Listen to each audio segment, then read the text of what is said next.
गाँव में आए थे मजान तो चूल्हा तो खाना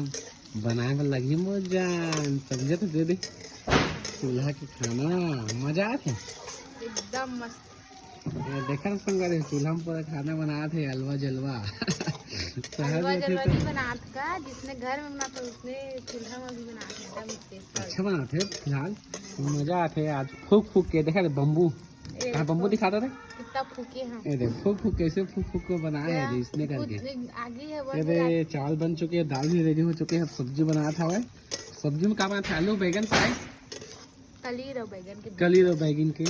भुजिया बैगन का दाल देखा था बैगन मतलब भाटा और कलीर के भुजिया और दाल है थे चावल और फिर हम फूक फूक के बना थे क्योंकि लाइट वगैरह नहीं इस टार्च चालू करे नहीं थे ये मोबाइल भी चालू कर लाइट आगे है लेकिन फिर अब लाइट आगे है